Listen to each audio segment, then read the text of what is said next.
Hi everyone, welcome to Mr. Queen PH. For those who are new here, my name is Rowena. I'm an intuitive tarot reader here on YouTube for more than 2 years now. In today's reading, we will see what are the big surprises coming to you in the year 2024.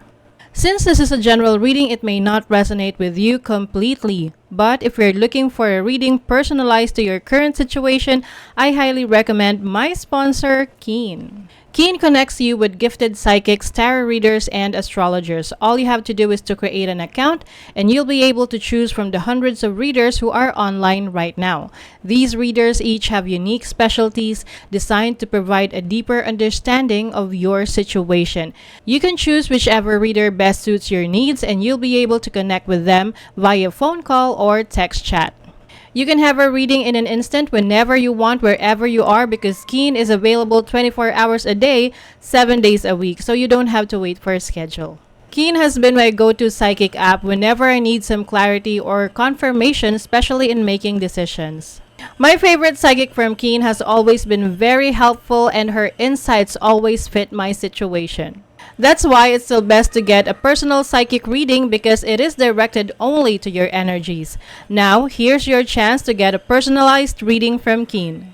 As a new customer in Keen, you can try your first 10 minutes for only $1.99, and that's already a great deal to start.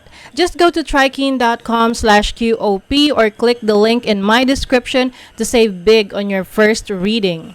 You can also scan this QR code so you can easily access the website.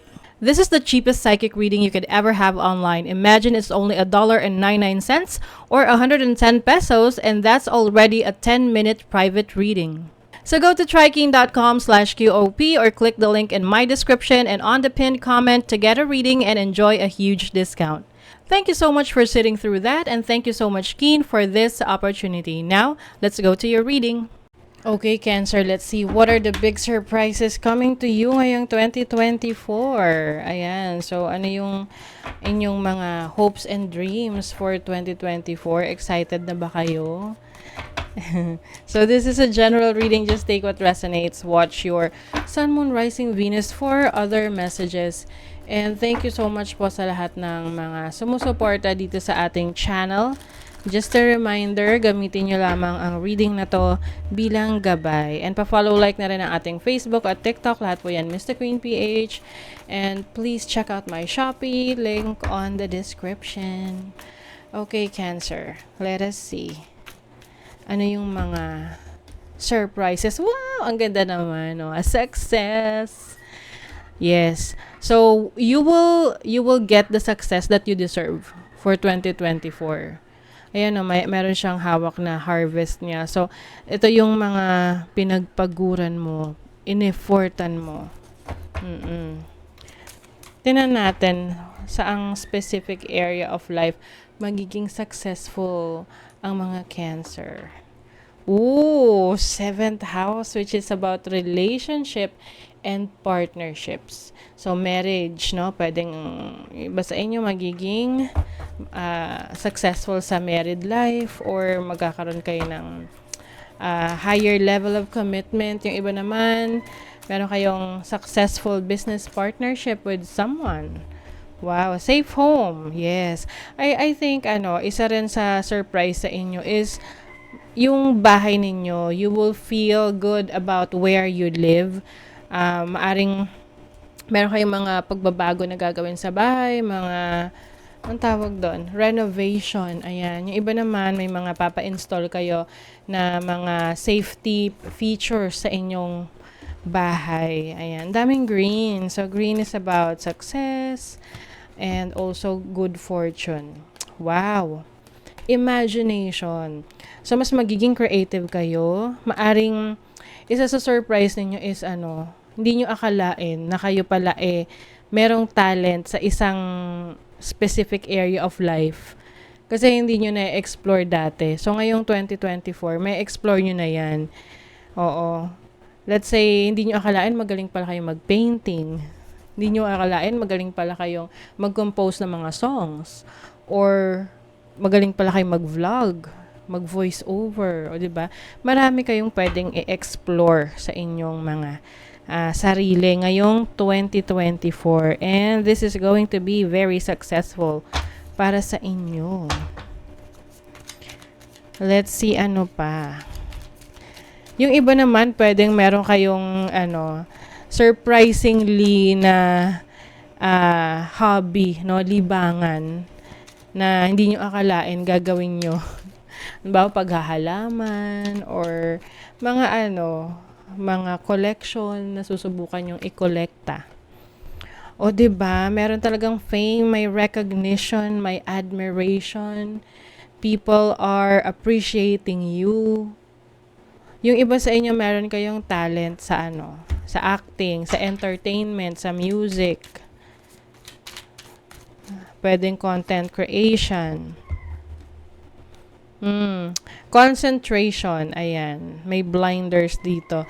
So, 'di ba yung mga kabayo, kapag nangangarera, meron silang nilalagay dito sa mata. Ayan, para hindi sila ma-distract at focus lang sila sa destination nila to keep your eye on the prize. So, I think hindi kayo magpapa-distract sa iba. Yung mga goals nyo, dun kayo nakatingin. Meron din ditong this is revelation. Merong unmask or marireveal ngayong 2024. This can be related to the people that you are dealing with, no? Parang mas makikilala mo sila ng lubusan, kung ano yung totoong pagkatao nila. So, yung iba naman, meron ditong inner child. So, I think you will also heal your inner child. Yung mga bagay na gusto mong gawin ng bata ka or may experience ng bata ka. Ngayong 2024, you will try that. You will try to do that.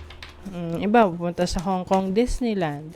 Kung yun yung pangarap mo ng bata ka or pangarap mo ng bata ka, magkaroon ka ng maraming sasakyan. Ngayon, mas marami kang sasakyan na mabibili. Mga ganun. So, you will be healing your inner child. Heart and home. Home security. I think sa ngayong 2024, you will be focusing on your home life, your family life. Yung bahay nyo, ayusin mo, or, decorating. Yung iba naman, lilipat ng ibang bahay. So, I think some of you na lalo nasa, area kayo ng, yung parang Manila area, no? Nasa city. Yung iba sa inyo, lilipat kayo sa, province. Oo. Mas gusto nyo yung yung fresh na hangin.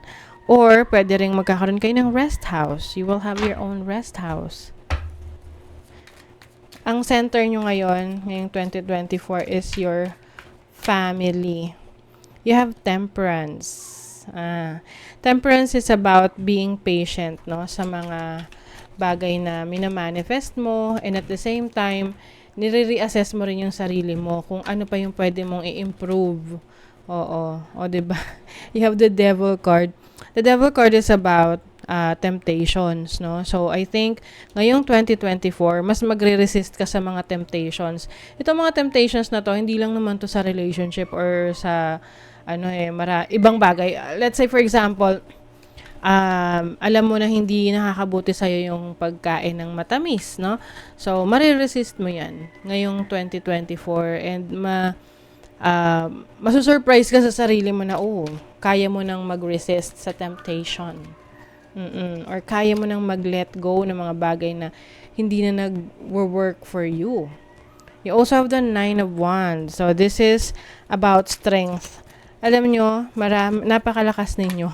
Hindi nyo akalain na malalagpasan nyo ang isang medyo nakakapagod na experience ngayong 2024 na kung saan maaring may mga taong against you or they will try to parang test your patience, pero kayang-kaya mong malagpasan yan.